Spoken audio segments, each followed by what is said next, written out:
Coming up on a late night Zach Lowe show, Mets Corner. The Mets just beat the Chicago Cubs to take 2 out of 3. Sean Fennessy is here. We're going to start with a little quick around the NBA talk. We got Lakers news. JJ Redick got an extension. LeBron still doesn't have an extension. Is not going to get one. What's going on with him?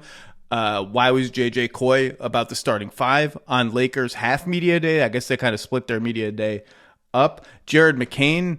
Sixers woes continue, and then Sean and I get into the Mets. We stroll over to Mets Corner. People are drinking. There's fireworks going off. 3 games to go in the regular season. Can this team, whose starting pitchers just can't do anything on a consistent basis, though McClain was good tonight, can they limp into the playoffs? Can they do any damage? It seems like a long shot. What are they going to do in the offseason? Why am I getting greedy as a Mets fan? Stay tuned. And then Rick Carlisle, head coach of the Indiana Pacers, joins for just a fun, wide-ranging interview, behind-the-scenes stories from the finals run, from Game 7, Tyrese Halliburton's injury, what comes next for the Pacers, his career in retrospect, some fun anecdotes, including Rick Carlisle having a fight against the television. Yeah, you'll have to stay tuned for that. That's all coming up on this edition of The Zach Lowe Show. This episode of The Zach Lowe Show is presented by HubSpot. Using only 20% of your business data is like going from a starting 5 to a starting 1. Good luck with that.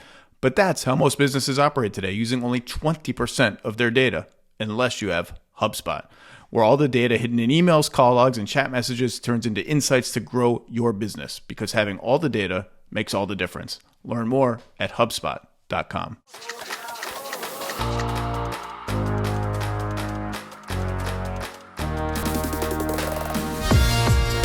Welcome to the Zach Lowe Show. Sean Fennessy, before we amble over to Mets Corner, where fireworks are going off, people are drinking, it's a cautious happiness. Will you indulge me in just a few minutes of NBA roundup talk? I would love nothing more. The Lakers had half a media day today because they just got to do everything the Lakers way. The big news, JJ Redick got a contract extension. That was fast. I guess he's on like the Will Hardy, Brad Stevens. We'll just get extensions on top of extensions on top of extensions. Maybe it's you're going to have to coach DeAndre Ayton for at least a year. Here's something to ease the wounds of how annoying he's going to be. I kid. I think Ayton's going to work. Are you ready for related? There was just sort of general uncertainty about LeBron. Rob Pelinka said we'd love for his story to end here, but we're going to defer to him. Are you ready as an Angelino for just a year of which of the 3 and maybe 4 paths before him is LeBron going to take? Yeah, sure. I'm prepared to observe and not be relatively interested in any of them. You know, what do you like? What? Come on, just tell me. It's late. Right now, it's really late where you are. What's going to happen? LeBron's going to retire a Laker and everything's going to go perfectly? I have absolutely no idea. Here, he could retire. He could be on the Lakers again next year. He could be on another team next year. Then there's like the 4th path, this mysterious European league that Maverick Carter is doing, but that seems a little early. If you just like made me guess right now, just blind guess, I would rank it retire, another team, Lakers, but not like dramatic gaps between them. It's just, to be clear, aggregators. That's just a blind, like, based on the events of the summer, the cryptic statements, just the stupid Crown commercial, which seemed like we're setting the stage for the Swan song. But I'm just reading tea leaves. That's all. Can I ask you for one more prediction, which I know you hate to do? Yeah, let's do it. It's 10:30. The Mets just won. So the last 3 seasons, I feel like the conversation between folks like you and Bill has been, this is crazy. This has never happened before. An NBA player has never shown this ability to be this good at this age with this much consistency. Is it possible that this is the year where his numbers go from where they were to 18, 4, and 5? Because of his age, because of where Luka is in his career? Like, is that in play? I don't think so. I think something like 22, 7, and 6 is in play. But he's shown, like, over and over, there'll be games where you'll watch the game and be like, he just didn't have it tonight, or he kind of coasted, whatever. It's just like, just one of those nights. He's 39, 40. He's just wait until the next game. Oh, 20, 27, 10, and 9. He just knows, he just gets numbers. So no, I don't think so. Item number 3, JJ was a little coy when he was asked about the starting lineup. He wouldn't firm it up. He said LeBron, Luka, and then Dave McMenamin's stories, like he wouldn't really go into the 3 surrounding those guys. Wouldn't read much into that from what I've heard. Last year on my podcast, which he and I have dubbed the I Got You Fired podcast at ESPN, the last Lowe post I ever did was with JJ. He gives me shit about it every time I see him. He firmly planted the flag on one particular starting 5, and I think this is just him being like, I'm just not gonna do that this time around. I wouldn't read too much Austin Reeves stuff in it just yet, because he also added that Austin Reeves has been the best player in the gym whenever he's seen him play or he's been there. I would point out that Luka has been playing Eurobasket for most of the summer, so has not been in said gym. LeBron, I don't know. So wouldn't necessarily read a ton of that. I will just say, though, I keep saying this and Lakers fans don't want to hear it. I'm just monitoring the Austin Reeves situation. I'm monitoring it. Last year of his contract, player option, he's not going to take it. Extension, not really even, it's dead on arrival. It's not big enough for him to even consider taking it. You got Luka being the face of the franchise. Is Luka Reeves what you want to do long term? I mean, it's not a bad thing. It probably is, frankly. You got the LeBron situation. You know the Lakers are thirsting to add a second megastar next to Luka. I'm just monitoring it. That's all. Is it possible that that's the best use of Austin Reeves as a Lou Will style 6th man of the year offensive engine when Luka needs to get a blow? I think it would be something that the coaching staff would at least have to discuss, because you've got Marcus Smart now, and LaRavia, people are raving about behind the scenes, and I like Jake LaRavia. Raving about LaRavia? Well, there's this idea that instead of the 3 lead ball handlers all together, should someone be the Ginobili and we start a role player in their place, and we've gotten 2 of them that would kind of fit the bill. Everyone has been assuming then that Rui Hachimura is the guy that gets demoted. I keep saying I don't think like less of Hachimura is an answer, and there's only one other option left, and I just don't think they're prepared to do that. I think Austin Reeves is actually good enough to probably preempt that, and you just stagger it the way you want. But I think it would be derelict of the coaching staff to not at least like kick it around. And the other thing with Reeves is like monitoring. That's all. I'm monitoring a lot of things. I got a lot of monitors out there. But he's been included. The Reeves fake trade industrial complex has all been like, we put him in a deal to get a superstar back. There's another species of deal that has been less talked about, which is like a 1-for-1, like for like top 30 player for top 30 player, and just a fit kind of deal. I don't think he's going to get traded. If you ask me, I don't think he's going to get traded this year. I think his free agency would be interesting. Most likely scenario is always inertia, just to be clear. It stays with the Lakers. I'm just monitoring. Last thing before we go on, Jared McCain, our dear friend Chris Ryan, just can't even get to training camp without something bad happening to the Sixers. Quentin Grimes, no deal in sight. Jared McCain tears the UCL in his thumb in a workout, trying to get over a screen or something like that, I heard. Out some amount of time, will miss some part of the season. It just, boy, between the Sixers and the Clippers, it's like, should we just fold it up? What more can happen to these teams? What more can happen to the Sixers? Wow, yeah, my heart bleeds for the Sixers. Jeez, tough break for those guys. I did listen to you and Chris speak, and then Chris and I actually had dinner last night, and I drove to dinner and listened to your episode, and then I sat down with him, and I said, I know Embiid, we don't know how it's going to go this year. Playoff P, he's near the end of the line for himself. But it must be cool that they were able to rebuild on the fly, that they now actually legitimately have 3 or 4 young, promising potential stars. And he was feeling great. 24 hours later, heartbreak. Yeah, they have Maxey, they have Edgecombe, they'll have Grimes one way or another, I'm sure, unless something crazy happens. They're semi-wasting 2 roster spots on Kyle Lowry and Eric Gordon at guard, but they have Oubre and Paul George. You figure you can finagle a way around it. Test the depth of your tweener forward rotational, but it's just not great. It's not. I'm out. I'm all the way out. There's no. I've been out for a while. There's no if everything goes right, this will be the year Embiid plays 70 games again. Whatever. It's not happening. Okay, are you ready to stroll over to Mets Corner? Yeah. Let's gambol elegantly to the most beautiful corner in baseball right now. 48 hours ago, well, 54 hours ago, something like that. Mets are down 6-1. Reds are playing the Pirates. Feels like it's just, let's fold it up. Like, it's over. I'm sick of the team. The pitching is just a complete trade. The offense is like legit. This is a legit top 5 to 6 major league offense. That's proven. It's done. They've been in around there in OPS for a while now, and they keep getting better. They lit up the Cubs again tonight. None of the pitchers can get through 6 innings. Tong and Peterson couldn't get through 2 innings. Senga is gone and might be a head case. Like, when you read the stories about him, it's like he just doesn't feel it. It's like the velocity's not there, but the mental isn't there, and it's like he's not. We think he's physically ready, but he's not ready. It's like, I don't know what's going on there. But we were dead in the water and fought our way out of it. Nimmo, big home run. Alvarez, maybe the biggest home run of the season. They pull out that. They win today 8-5. It got a little dicey, a little scary. Didn't like it when it went from 8-2 to 8-5. They do the job. They took 2 out of 3 from the Cubs. My mom's beloved Pittsburgh Pirates did their job, took 2 out of 3 from the Reds. The Diamondbacks lost today.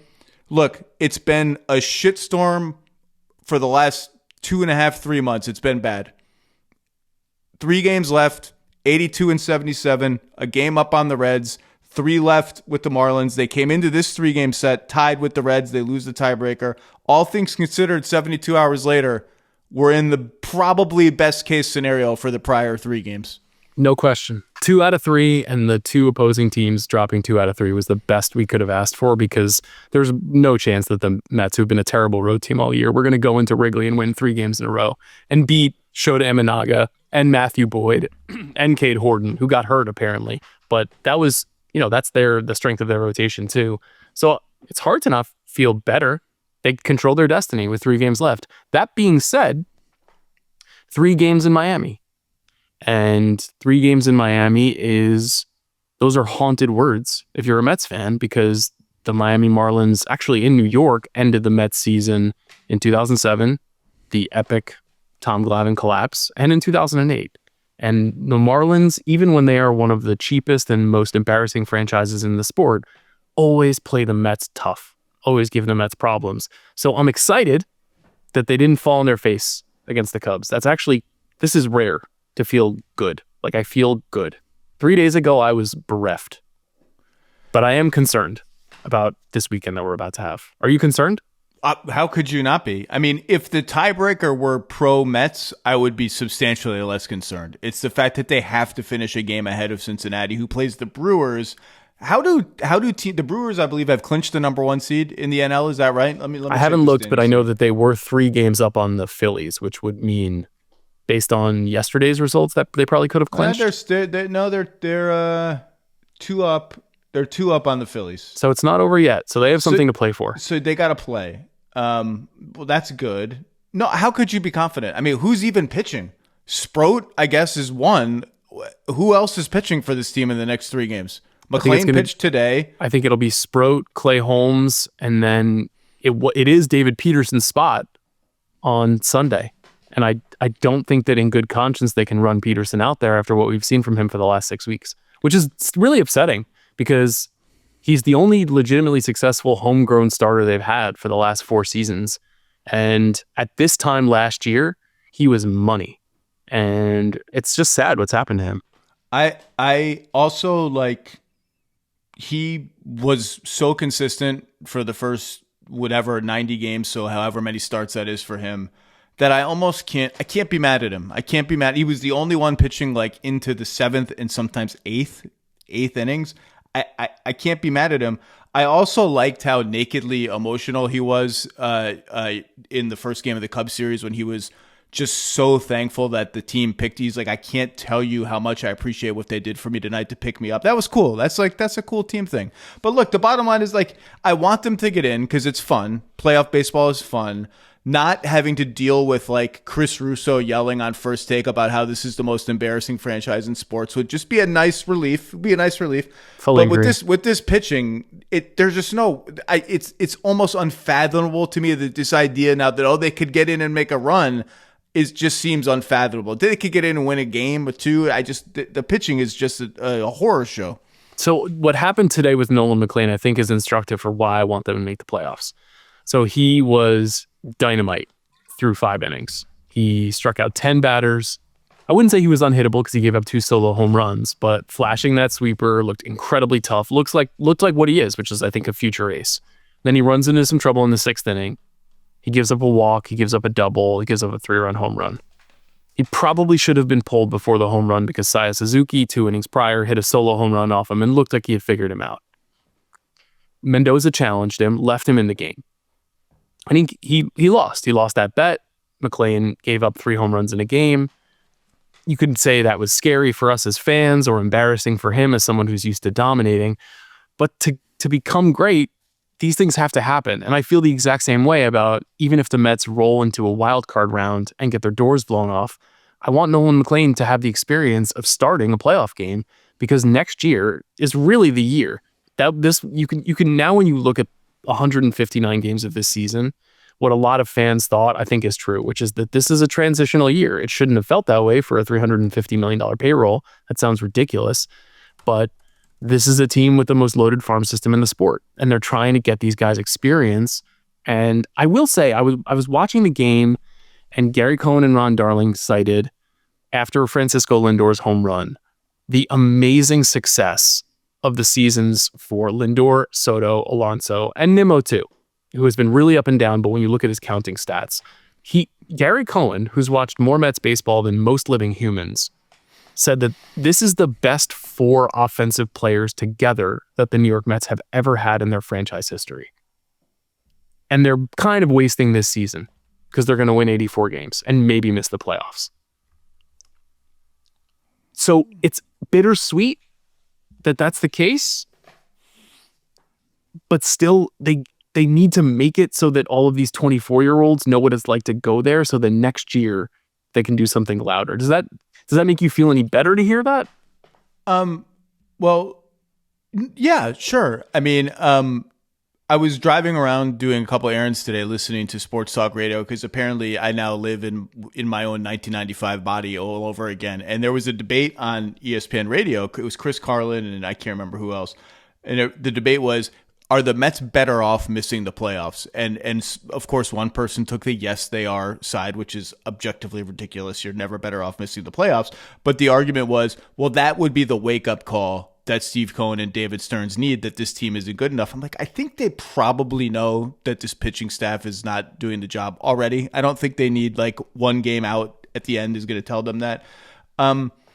What I really want is, I now believe this offense is legit. Like, these guys are good. The young Beatty will get better. Vientos has been a little cold, but he'll get better. Alvarez looks like a legit hitting catcher. The center field situation needs to be, maybe it's just Tyrone Taylor. Are we back? It's amazing we've circled all the way around, and I'm like, maybe Tyrone Taylor is good. Maybe Ryan Stanek is good. How did that happen? Like, we've gotten all the way back there. Well, Ryan Stanek is the most playoff tested pitcher in their bullpen, so I'm not surprised that he's been pretty good for the last 2 weeks when it's really pressure packed. Tyrone Taylor is not good, for the record, at least at the plate. He is not good. So don't convince, just because he got in a very important hit today, he is elite in the outfield, but he is not a hitter, and he is not the solution for 2026. And please do not say that out loud anymore. Has Acuna ever gotten a hit? Last year, at the end of last year, I'm sure you remember, you were watching, like Francisco Lindor got hurt for the final 20 games of 2024. And Acuna came out of nowhere and filled in and hit like 330 and was really good. And ever since then, has not hit a lick, but he's slick fielding and runs well on the bases. He's actually a really good player to have on a playoff team, I think. My point is this. Here, what I want to happen, and I've done no research, and God knows I'm probably not going to. I want Alonso to come back. Steve Cohen's money is immaterial to me. The luxury tax is immaterial to me. I'm now just a pure, just give me a good fucking team fan. So bring Alonso back. I don't care about the years, whatever.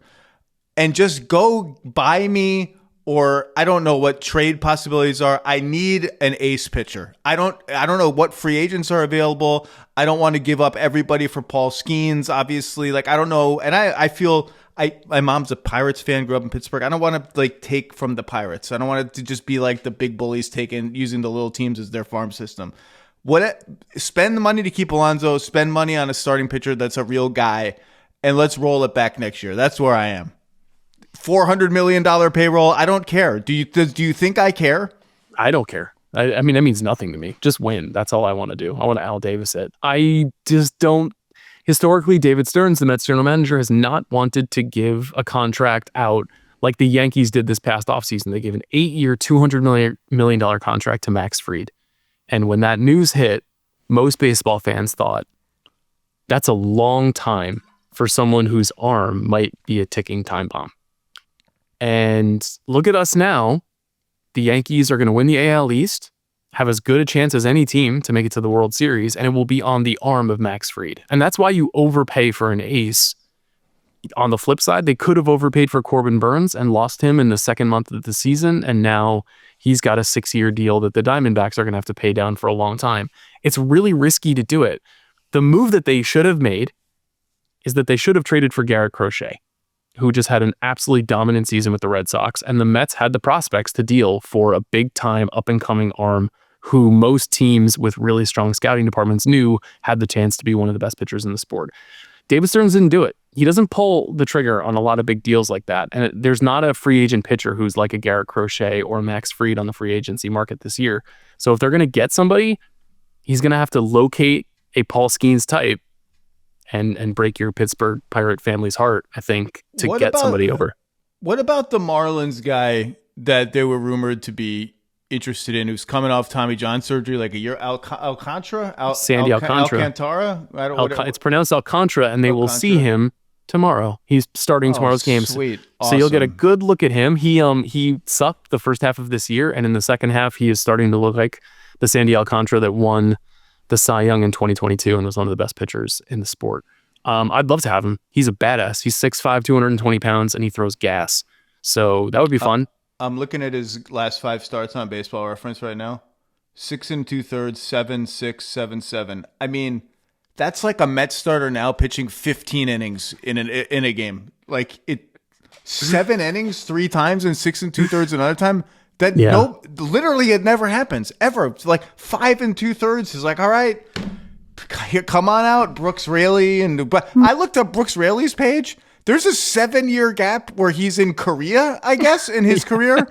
I didn't know this. Yes, he resurrected his career with the Tampa Bay Rays. That's one of the best moves.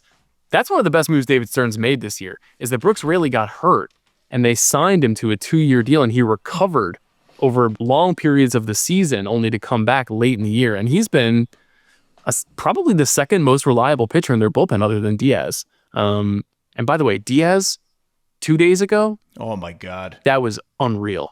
That was world-class Mariano Rivera style closing. 5 out of 6 batters struck out, and he looked like he had Satan's pitchfork. He was amazing.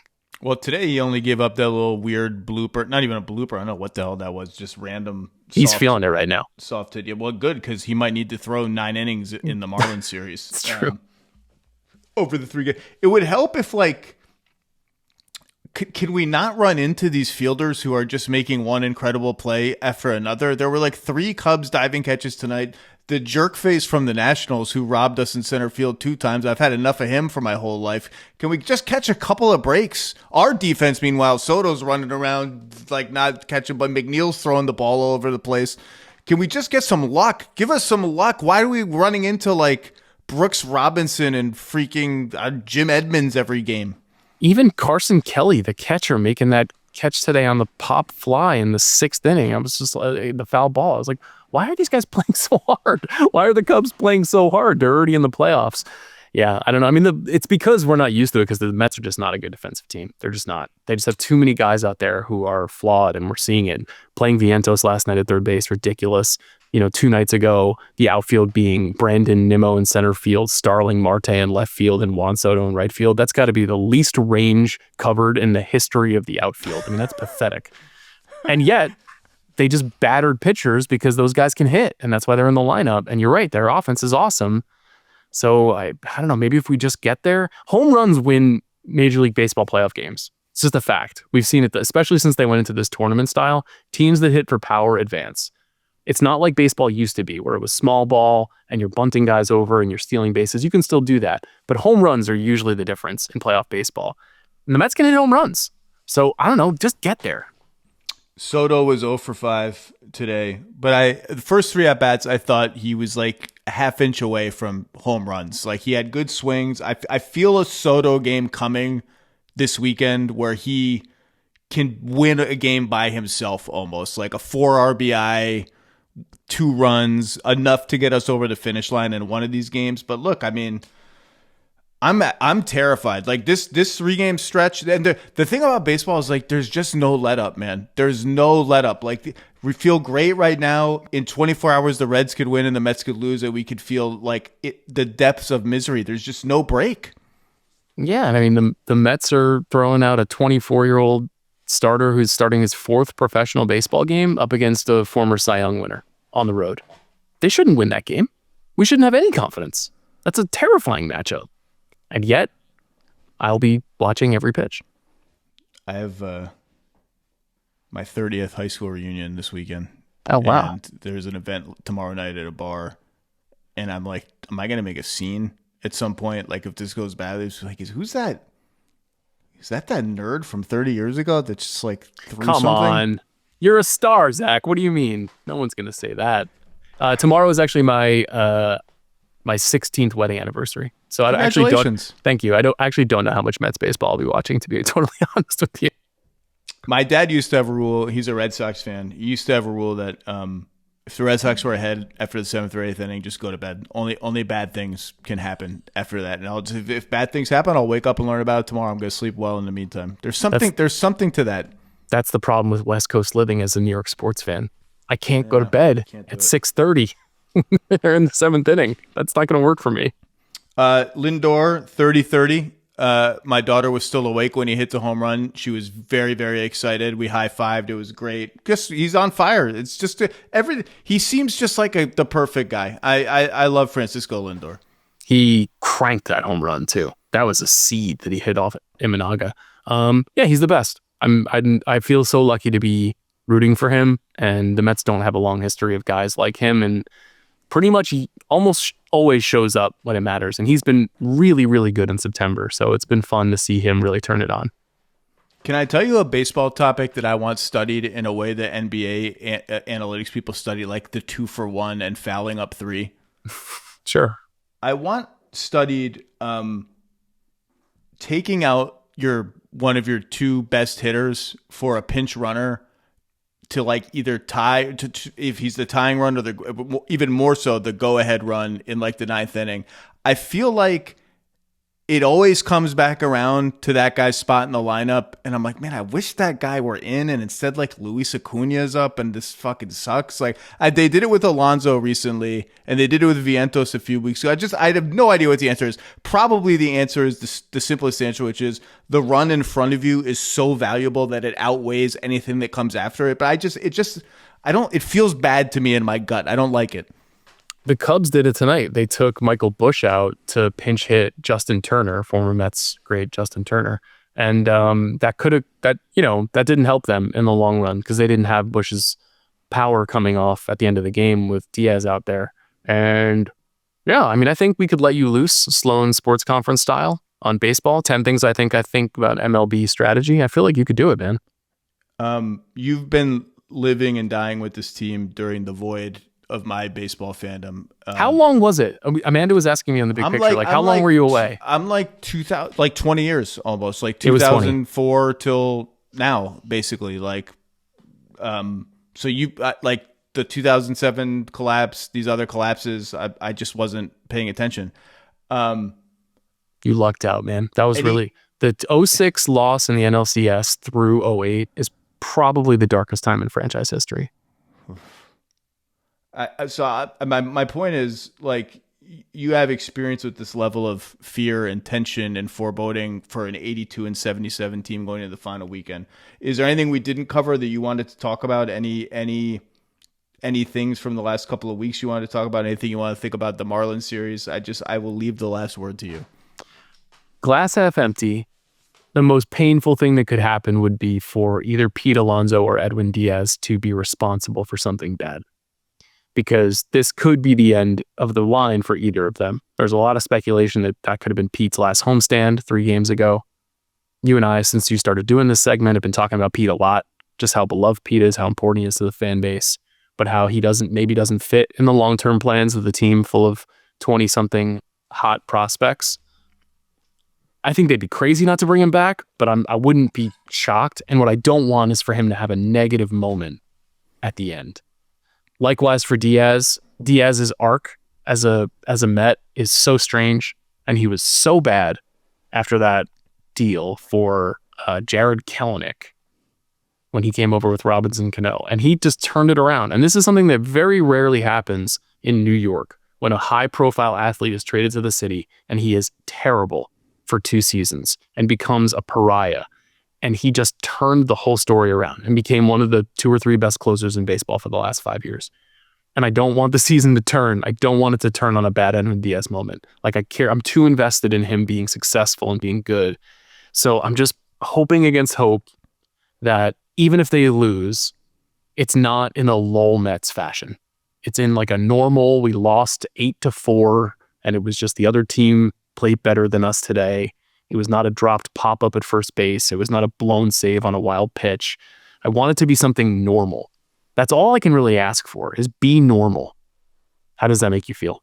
Makes me feel good. It reminds me, one of the things I wanted to mention was we just feel the chasm of emotion between if we had just pulled out one of those 2 Nationals games, both of which we had chances to win late in the games, just get a run home from third with less than 2 outs. I can't forgive Nimmo. That was brutal. Him striking out in that spot. You get one of those games, and this weekend feels like it has to be an absolute catastrophe for them not to make the playoffs. That's how big those games were. But, this 3-game stretch broke right. Maybe the next one will. Sean Fennessy, one way or another, the next Mets corner is going to be emotional. So buckle up, enjoy the weekend, fingers crossed. Let's go Mets. Let's go Mets. Thanks, Zach. All right, joining us now on the Zach Lowe Show, the head coach of the defending Eastern Conference champion Indiana Pacers, Rick Carlisle. How you doing, sir? I'm well. How are you, sir? I am doing all right. I'm ready to go. Are you ready to go? I'm ready. I don't do well with time off. I'd sooner work all year round, so I'm ready to get back at it. Well, you didn't have as much time off as 28 other teams, which is one of the good things about getting to Game 7 of the NBA Finals. So I'm going to start with, I have people still in my life in the NBA, front office people, coaches, agents, players, talking about your team and how you played, how you coalesced in the postseason. What can we take from that run that the Pacers had? And I'm wondering, you've won a championship. You've been deep in the playoffs a lot of times. You are approaching 1,000 wins as a head coach, which we'll get to. So you've had a lot of good teams, a lot of different kinds of good teams. Have you reflected on last year's Pacers team in a way that's any different from any of your previous teams? Yeah, good question. It's hard not to reflect on it during the summer. I had more people approach me than ever before, and probably including our 2011 championship team. Just simply wanting to say, hey, I watched your team play. It was inspirational to me. The word inspirational was repeated very frequently. Things like, it restored my faith in the NBA game as an unselfish game, like stuff like that. And it was heartwarming to hear those things. Certainly disappointing to get right there, in Game 7 and have what happened with Tyrese's injury, et cetera. But, an amazing experience. I don't know that we were favored in any of the series we played in. And if you go down through the list of games that were played, I know we weren't favored in any of the finals games. We may have had a few games we were sprinkled in as favorites, at home in some of the other series, but I'm not even certain of that. So, it's an amazing group of guys. The separator for us is what our guys are willing to do that a lot of other teams weren't willing to do, and that was to play full court, physical, defense and commit to a style and an attitude of how we were going to play. When did you realize along that journey, and maybe it was in the regular season, maybe people like me were slow to realize it, that you had a championship level team? Like I've described what happened to you guys as like a rare sort of moment of sports magic where the pieces sort of click into place. The players discover, like, if we play this way, we can actually beat anybody. And, you know, it was an underdog story until it wasn't. And at some point it wasn't. At some point it was just like, no, this team's actually just a championship level team. I mean, you took the 68 win Thunder to the very brink. So that's self-evident. When did you start to think in your head, or do you just not think that way? Is it just like, I got to beat the Bucks in game 4 tomorrow? Yeah. I mean, at this point in my career, I'm pretty process driven. You know, getting into thought processes that are results oriented is dangerous. You know, the start to our season was difficult. We had injuries. We had a little bit of hangover from the previous year. Tyrese had a slow start. And, you know, there were just a lot of things that were not clicking, and it was a difficult schedule. And then in December, we started to get healthy and started to turn things around. And similar to the previous year, the game before Christmas, we got back to 500 from being below 500. And then, you know, January, I think we had the best record in the league. We may have lost one game or something like that, or 2 games in January. And that got our season going. I don't think we had a back-to-back in January. That helped. And then we carried momentum into, you know, February, March, April. And, you know, as things were going along, from January 1st on, we really improved our defense. We were a better defensive team and certainly a better overall team with all of our pieces. That was another thing. Tyrese had started to get his rhythm and his footing back. You know, Siakam was really great all year. And then, you know, as has been documented pretty well, from January 1 through the end of the regular season, the 2 best teams record-wise were us and Oklahoma City. Now, that didn't mean that we were destined to be a finals team, but it was certainly, as you look back at it, there was evidence there that there could be something special. In all those conversations you had with people around the league and probably even outside of it about your team and your run, was there any very unexpected one? Did someone reach out outside of basketball, in basketball, whatever, that like, man, I can't believe this person's even talking to me about this? Or did someone say something about your team to you that like you hadn't even thought about your team in that kind of way? Yeah, there were some really, I mean, I was taken aback by some of the text messages that I got from some of the coaches that I really, really respect around the league. Just talking about how different we play, how, you know, and the word inspire was used frequently, you know, and so it's a credit to the players, you know. There were, I don't know the exact number, we were in the mid 900s last year, and this is on the Hawkeye system, you can probably look it up, but that we had 3 guys picking up full court in the backcourt, and this is regular season, I believe, and playoffs. And the next closest team was somewhere in the mid 400s.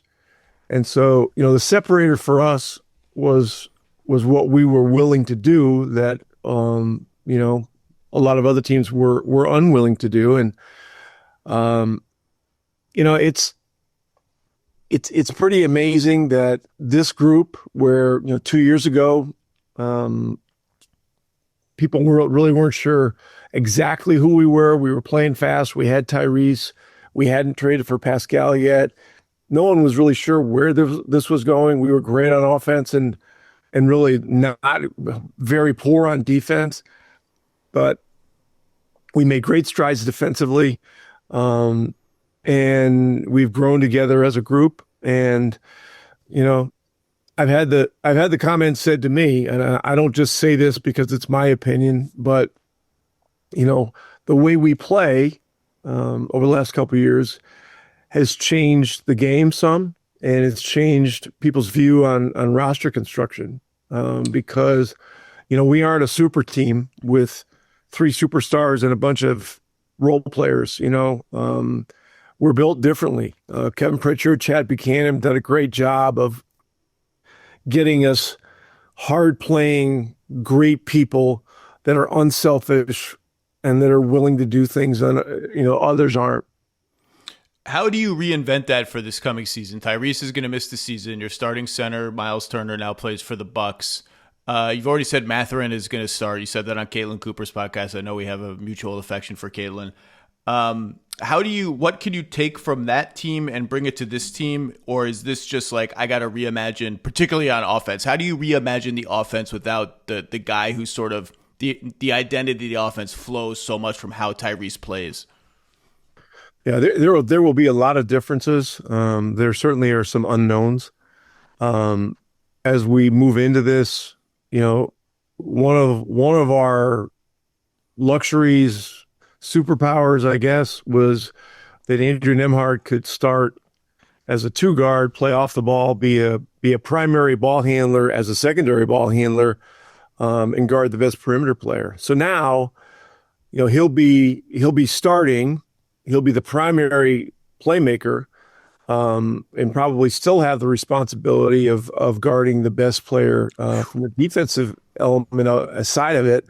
And so much will be on him. So we've got to alleviate pressure from him. The elements that make any team successful are going to be constant. We've got to move the ball. We've got to take care of the ball. We've got to rebound the ball. And we've got to find a way to play with pace and tempo. And Tyrese is such a natural pace generator, tempo generator that, as we start training camp, this coming Tuesday, figuring out ways and creative ways, as you suggest, to do those things is going to be at the top of our list, and we got a lot of work to do. Do you have a favorite going into camp for the starting center spot, or is it wide open? I'd say it's pretty wide open. Our guys are playing pickup games now. We're watching a lot. I will say that Isaiah Jackson's made a really nice recovery from his Achilles injury. So has James Wiseman. Jay Huff is an NBA shooter and shoots it easy from long range as a center that can both make threes and protect the rim. And we got Tony Bradley who really emerged in last year's playoffs as a guy that could play the game and play within our team concept. He's the best rebounder we have on the entire roster, and he's experienced, and he's got a really great feel for defense. So we got a lot of pieces, a lot of elements. There have been some years where I've coached teams that were definitely center by committee teams. I think it was in 13-14 with Dallas. We had Sam Dallenberg, DeJuan Blair, and Brandon Wright, and what a great NBA Mad Libs of centers. Your post Tyson Chandler center position roulette was a lot of fun. Zaza Pachulia got involved for a little bit. It was a great Mad Libs. Yeah, but the one year we had those three that I mentioned, all three players played in just about every game. And they were pros. They kind of got together and said, "Hey, look, we're a team. We got to hold our ground as a position." They pulled for one another, and yet they were competitive. And so it was a pretty cool thing that they did. And that year we got to the playoffs. I think we took San Antonio to 7 in the first round. Sure did. Which was quite a feat at the time because no one else got beyond 5 games against them as the playoffs. It remains 11 years later one of the more, I'm going to say this, you wouldn't say this, one of the more inexplicable playoff outcomes I could remember. I still don't know how you did it. That's the series. I believe Vince Carter has the buzzer beater corner 3 in that series, right? He did. And we were right right there. And so it was it was a tremendous series. And then we got to Game 7 and in San Antonio, and it just was a little bit too much. But was obviously very proud of that team, similar to this year's team in a lot of ways. Speaking of Game 7, we're going to bounce around and have some fun.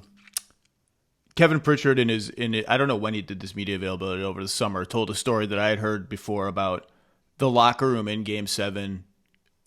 He's nervous. He's talking to Tyrese, and Tyrese says to him, "Don't worry, I got this. I got this for us." Did you have a similar conversation with Tyrese before the game? Like, do you remember anything? Do you remember anything like that, or do you remember feeling like you guys settle into the game, you take an early lead, he hits a bunch of threes? Do you ever remember feeling like, all right, this game is there for us, or did he ever verbalize that to you like that? No, I didn't. Look, my relationship with Tyrese, the the most compelling moment of that relationship was when he came here and the trade in late January of 22. He was shocked that they traded him. When you travel west to east, you don't get to the east until late in the day because of all the time change stuff. And so we met at a restaurant. It was him, Buddy Hield. I think Tristan Thompson was in the deal as well. And Ty was the last guy to walk in. I went up and I shook hands. I looked him in the eye and I said, I know how you feel. I know this is a shocking situation. I said, but look me in the eyes and watch what I'm telling you. This is your team. You have the opportunity of a lifetime here. I'm turning the keys over to you. I don't want to call plays. I don't want to run a lot of plays. You're running this thing, and I am giving you my trust right now going forward. And so, to his credit, I mean, he took the keys and ran, and he jumped into stuff in the community right away. He's become a second iteration of Reggie Miller in many ways. And it's not just a similarity of their physical build and some of their affect stuff and and their flair for the moment with choke signs and all that stuff. There are just some really interesting similarities. And so, as this thing has all gone along, he knows that I have implicit trust in him, that at the end of games, whenever possible, we're not calling timeouts. We're putting the ball in his hands to create. And in many cases, he and Pascal will get into a pick and roll situation or something. But Tyrese is the guy that's making the decision, and oftentimes taking the shot, as you've seen and everyone has seen. And then, it all culminated in this absolutely unbelievable run of shot making, that really, I think began in late March when he hit the 4-point play against Milwaukee, with the flag football play, Yep. and then on into the playoffs, and the three against, the game winner against Milwaukee, the three against Cleveland, multiple shots against New York, the game winner in game 1 of the finals, et cetera, et cetera, et cetera. So, what I've learned, Zach, about a lot of these moments, you get in the locker room in Game 7, and I'll tell you the story. And I told the story on my radio show the Tuesday after the finals, that when you get to a point where you have a deciding game in a finals, you're trying to figure out the right atmosphere to try to create in the locker room before the game, the right thing to say, if anything. In 2011, we were at Miami in Game 6, and we had done a music video for each round, and so we let the music videos loop before the game for 45 or 50 minutes. And then we had a meeting time, and then, when it was time to meet, I said to the team, two things: play your game and play your ass off. Let's go. And that was it. And then, interestingly, and look, the other thing is, you and I are speaking today. I don't know when this runs, but we're talking on a Thursday, and the great Nancy Leonard passed away yesterday. Slick Leonard's longtime wife. Yeah, and Nancy was a defiant symbol of hope for this franchise. She was the one who came up with the idea to have a telethon back in the early 80s to raise money because the team was about to go into default. They needed to, I think, sell 8,028 season tickets to keep the team solvent. And so they had a telethon. You've probably seen clips of it. You'll hear more stories about it now that she's passed. The team remains solvent, and then the Simon family bought the team not long afterwards. And so Nancy had a great deal to do with the team even being here today. And so anyway, as you go from game to game, in the finals, you get a lot of information from people. You get a lot of text messages. You get a lot of this. You get a lot of that. And so I got a message one day from Mark Monteith, who used to cover the Pacers for the Indy Star, and I think he now writes for the Indiana Business Journal. And I've known Mark many, many years, back to the 90s when I came here as an assistant for Larry Bird. And he sent me a text message that telling me what Slick Leonard had said to all three of his ABA championship teams before they went out to play the deciding game. And all three series were on the road. And so before the game, in Game 7, we put together about a 2 or 2.5 minute history of the Pacers. A big part of it was Nancy and Slick and the telethon, and they sell the 8,028th ticket, and then everybody is in tears and all that kind of stuff. And then there's Miles Turner giving Nancy a hug after we beat the Knicks in Game 6 here at Gamebridge. And it's just, there's this voice that's narrating the whole thing. And then just want to give the guys, a feel for exactly, what the moment was all about and how everything had culminated. And now it was just time to just let go and just leave it out there. And as I brought them together, I said, I'm going to tell you guys the thing that the greatest coach in Pacers history said 3 times to his team before they went out on the road for a deciding game. In 1970 against the LA team in the ABA, in 1972 against the New York Nets in Game 6 at New York, and then fittingly, 1973 in Game 7 at Denver. And it was one sentence: walk out there like you own the damn place.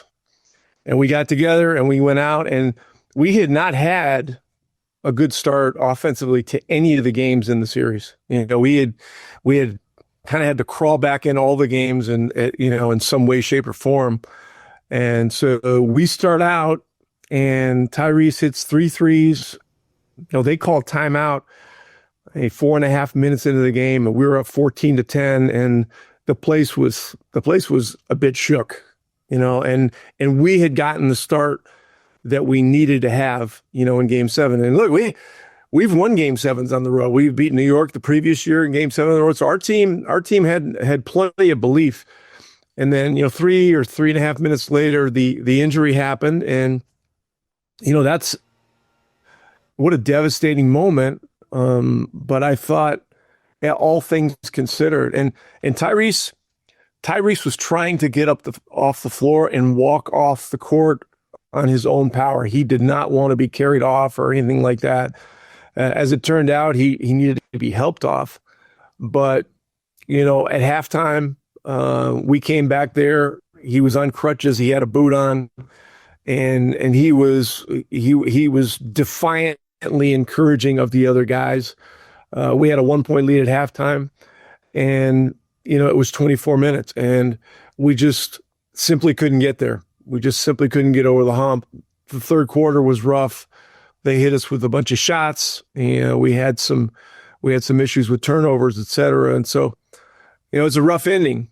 But when it was all said and done, I've never been more proud to be a part of a group, an organization, a group of guys than that. I mean, this had gone to the very last day that you could possibly play. We had decided we were going to go home that night, win or lose, and we didn't have exit meetings or anything. It was just time for everybody to get away and decompress.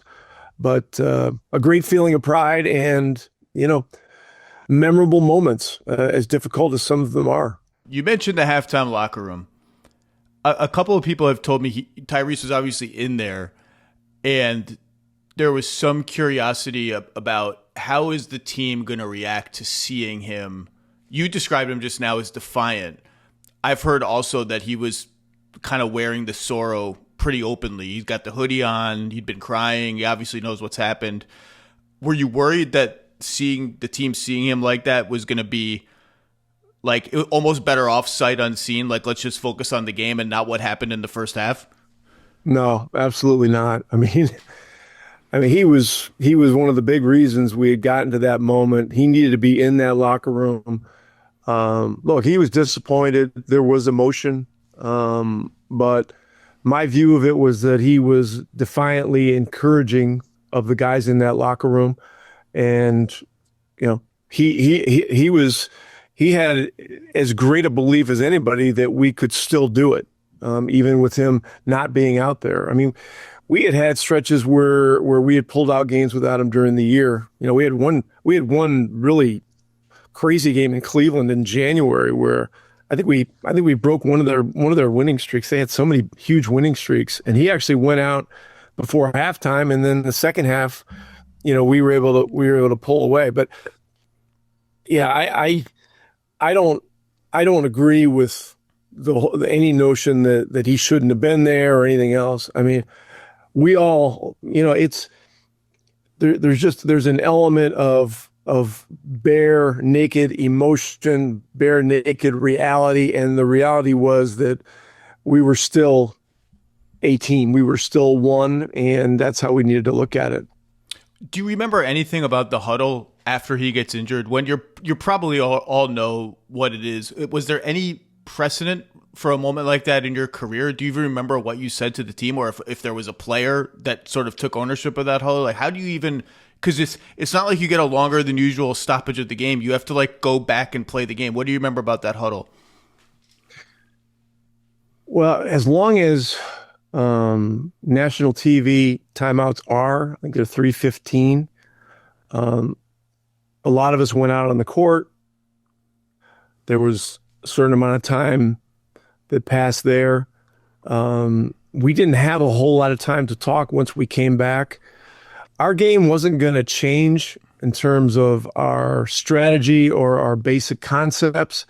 It was simply a case where we were going to need to replace one of the best players in the world with another player, and we're going to have to find a way to do it together. And the messaging was pretty simple. We've been here before. We've played without Tyrese before. Let's bear down and do our basics the best that we can, and stick together and go hard. I mean, this is a moment that is about the team. Has Tyrese taught you anything about the WWE? Has he gotten you into it at all? Were you into wrestling as a kid and you've tried to educate him on some of the old time wrestlers? Has there been any overlap in that interest? Yeah, I mean, this is a question I wasn't ready for. That's good. That's part of my job. Yeah, no, I grew up watching wrestling here and there on television. We didn't have cable TV where I grew up. We were up near Canada. We had a thing where you had to turn a thing to turn the antenna toward one of three cities, and two of them were Canadian. So there wasn't a lot of programming up there, but he's completely he's completely in on it, and it's interesting to me, the whole culture of it. I think it's amazing what those guys do, what those women do, how they throw their bodies around, all that kind of stuff. All of the drama that's created and everything else. I tip my hat to that industry for being able to do what they do. I thought the thing with Tyrese and Brunson the year before was was kind of the epitome of the whole thing. And so, I mean, I've learned more about it, I guess, to answer your question. But I can't say that I'm anywhere near as invested in it as him, but I have great respect for what they're doing with that whole thing. Well, they just had a big event, I think, at Cambridge, and Tyrese was there. Maybe it wasn't at Cambridge, but I'm guessing you did not attend. I wasn't back in town yet. I did see it. Tyrese is all over all that stuff, and everybody assumes that he's going to be involved in some way, shape, or form. And then, Tyrese and I have both gotten to be good friends with Pat McAfee, and Pat's sometimes ends up in the ring with that stuff, and so Pat's involved too. And so, yeah, the whole thing it's quite a spectacle. And but no, I was not there. You mentioned McAfee. I think it was Game 4 of the finals, one of the more hard-fought games in a win for Oklahoma City, a comeback win, where he gets on the mic and basically cuts like a wrestling promo at a pretty critical point of the game that actually runs long. And I did a podcast with Bill Simmons afterwards at his hotel room, and Bill was like, I don't know, like that McAfee thing, it ran so long. I don't know if it disrupted Indiana's rhythm. And I know you, Coach, well enough to know you have standards for how you want things to flow, and outside noise is not super welcome. Like, do you remember that? Was there anything to Bill's theory that threw you off? No, one thing I learned about all this is that you learn that there's certain things that are elements of what we do that are just a zoo, and that you can't even begin to hope to control them. Pat McAfee has been such a great advocate for the Pacers. His presence at games, he gets on the mic and fires up the crowd pretty regularly in the fourth quarters, and it's helped us win way more games than it's caused us to lose. And I don't think there's anything to any kind of theory that threw us off in that particular game.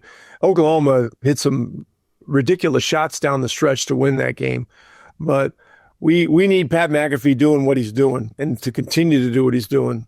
And maybe the problem was he didn't do it long enough in that game. To speak of the zoo, as you put it, and especially when you get to the biggest stages, it's just like the NBA takes over. There's a whole apparatus that controls everything.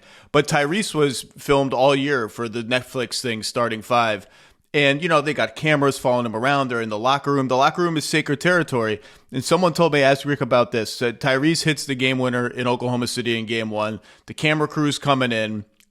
This has been a source of, if not tension, then just sort of like we have to deal with this all year. And someone remembers you saying, like, look, if he's going to hit shots like that, like these guys can come in the locker room all they want. I don't care anymore. If he's going to keep hitting shots like that. Do you remember that? Something like that. Yeah, something like that.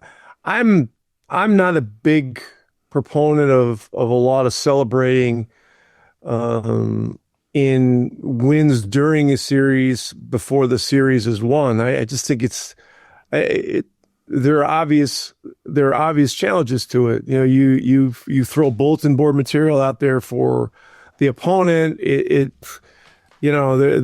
are elements of it that can get a team feeling a little too good about themselves. Those kinds of things. But the whole Netflix thing, and this is another reality that is a part of today's game. I mean, podcasting is going on everywhere. The Fever are building a new practice facility. They're going to have a content creation room and a podcasting room, and we're going to make some changes and additions to our practice facility and the field house. And we had a meeting 2 days ago about, do we need a content room and do we need a podcast room? And my initial reaction was, huh? And then I thought about it. I said, you know what? We do. I mean, this is something that, may be a tiebreaker when you get into free agency with a player who has a podcast, and so these things are reality, and our job, my job now, is to normalize this stuff as much as possible on the one hand, without allowing it to go too far the other way, and so there is a balance there.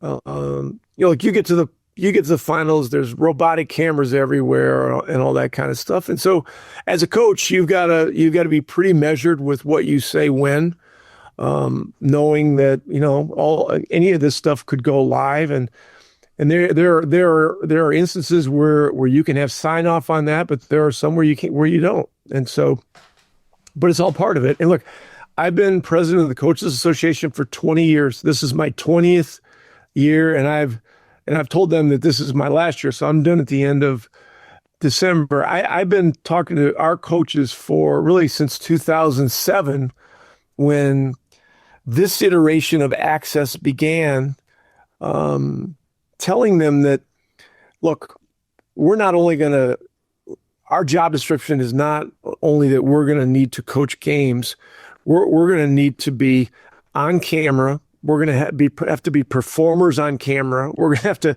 have to deliver, the messaging that we want to deliver to our team, to our fans in those moments, without going willy-nilly and losing it. And so, but, those of us that accept this as reality moving forward are going to thrive. And if we try to fight it, we're going to lose. We're going to lose that battle. And so, now with Instagram, with Twitter X, with TikTok, all those elements, there's so much going on. And as a coach, you just got to decide how much of it do you want to expose yourself to.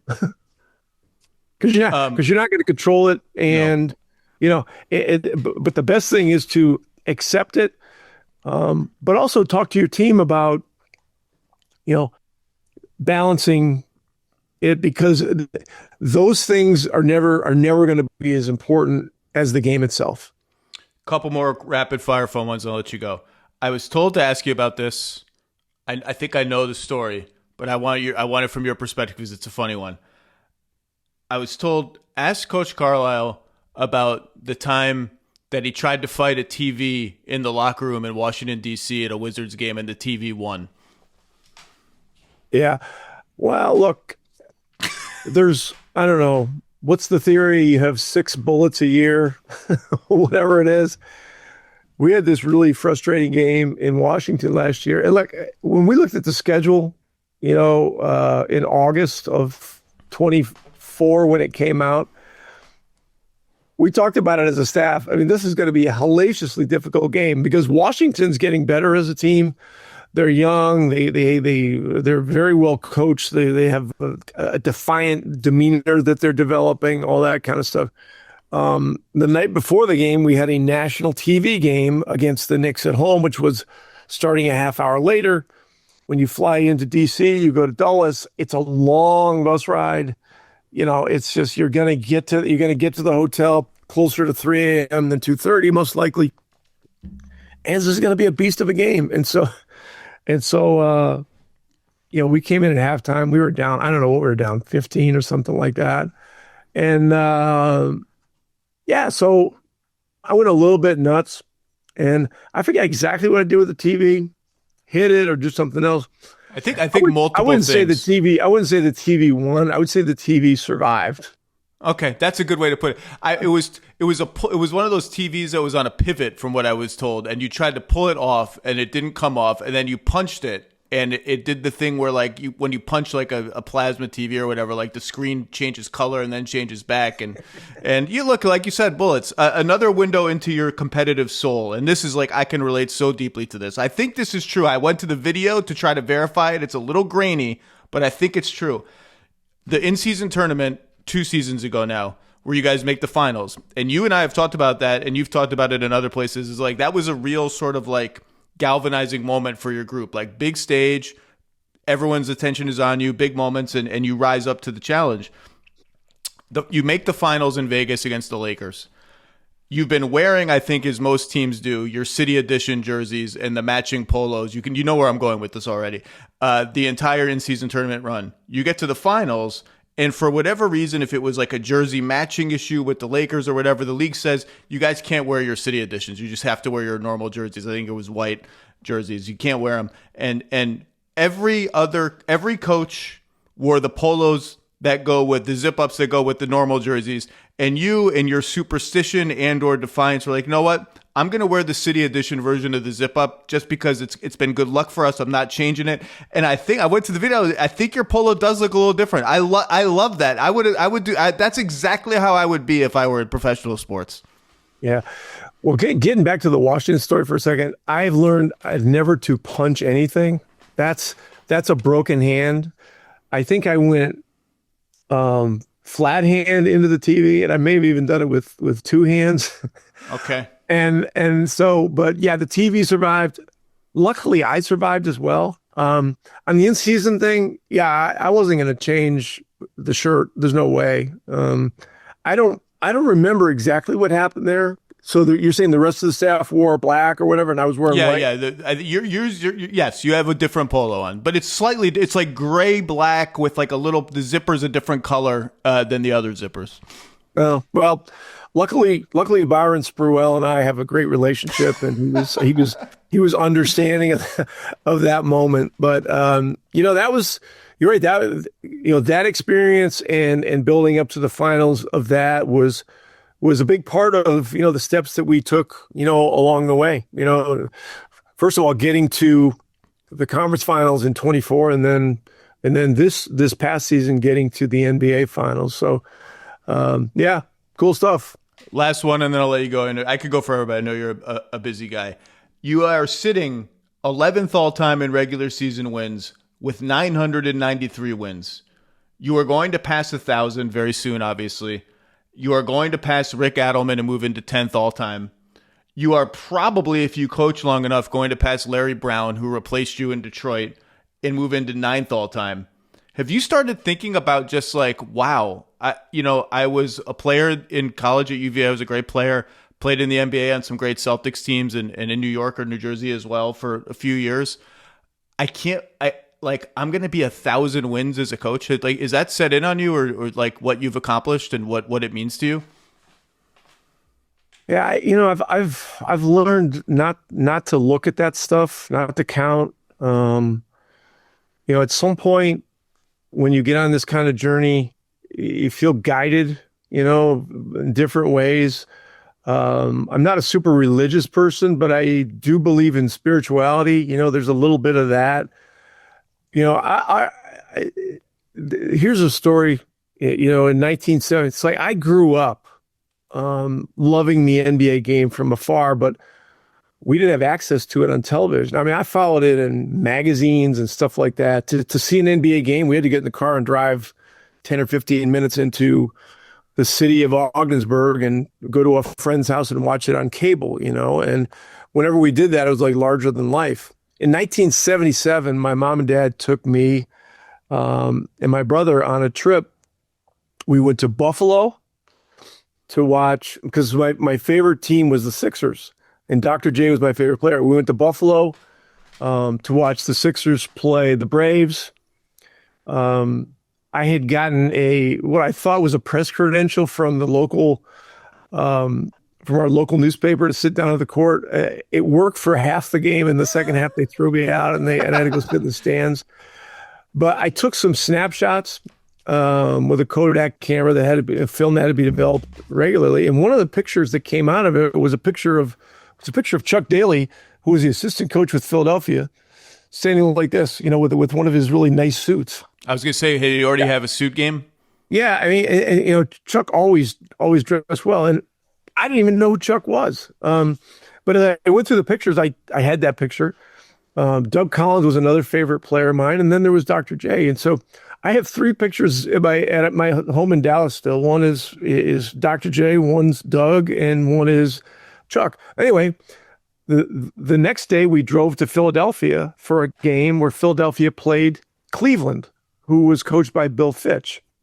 And so, Dr. J had a great game in that one. Philadelphia beats Cleveland. And then we drove to Boston. There was a day in between all three of these games. We stayed over and we saw the Celtics play against the Cleveland Cavaliers again. And so there's Bill Fitch. So these two guys, Chuck Daly and Bill Fitch, were I was right there with these people. I mean, with no idea that I would ever possibly not only go to the training camp with the Bill Fitch team, but be cut and hired as a coach on the same phone call and then be retained by Chuck Daly three years later. I mean, you talk about reverential, it's a masterclass learning the game from those two guys for the first 5 years of your coaching career. And so anyway, it's just, the game has inspired me. It's the ride that I've been on. I mean, drafted by Boston. Boston was a team I hated, and I drafted in the third round. There's no longer a third round in the NBA draft.